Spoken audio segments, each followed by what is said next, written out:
Shalom from Karen Biavna. Towards the end of the parsha, there's a non-aggression pact that's signed, so to speak, in between Yaakov and Lavan. Who is it that felt the need for that pact? Who initiates the pact? So surprisingly enough, it's Lavan.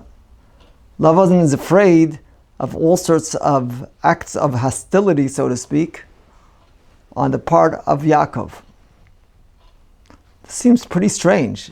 Isn't Lavan aware that he is the one that cheated Yaakov?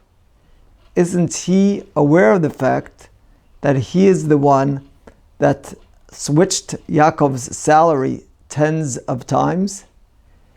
Isn't he aware of the fact that God, in effect, when HaKadosh Baruch Hu comes to Lavan and says, Hishamar lecha pen tedaber Yaakov mitov va'adra, isn't he aware that HaKadosh Baruch Hu, in effect, was saying that Lavan, is evil and Yaakov was a tzadik?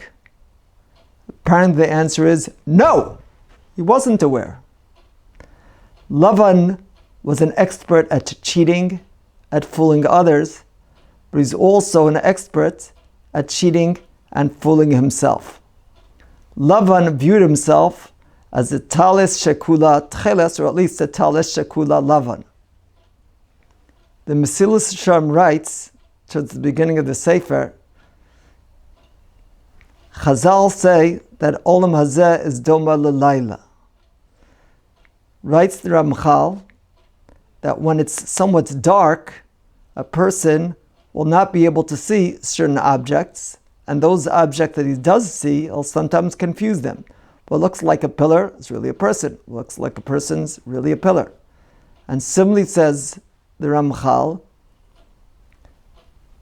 the Gashmius of this world will bring about a situation where sometimes a person feels that all sorts of sources of evil are really righteous. And righteousness is evil. And democracy is dictatorship.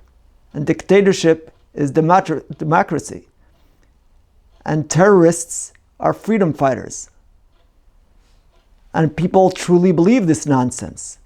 And Lavan as well fooled himself into thinking that he was the tzadik and Yaakov Avinu was the wicked person.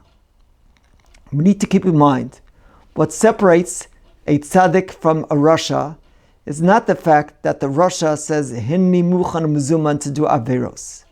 Rather, the rasha allows himself to be fooled that what he's doing is righteous. A tzaddik will think long and hard to try to worship God truly, to try to seek the truth. Yaakov didn't initiate this pact with Lavan. Presumably Yaakov realized that any agreement that's signed with Lavan is not worth the paper that it's signed on. Yaakov realized that what's going to protect him from the evils of Lavan is HaKadosh Baruch Hu. Thus we need to turn to HaKadosh Baruch Hu and ask him to protect us from the evil in this world, from the hypocrisy in this world. And hopefully, if we turn to HaKadosh Baruch Hu and ask him for his protection, then with the Siyata Shmai of HaKadosh Baruch Hu, with the amazing Mesiras Nefesh of the Jewish people, of our soldiers, then Bezrat Hashem, we will be Zoche to be saved from the evil in this world, and be Zoche to the Geula Shlema B'mhera B'yameinu. Amen. Have a wonderful Shabbos.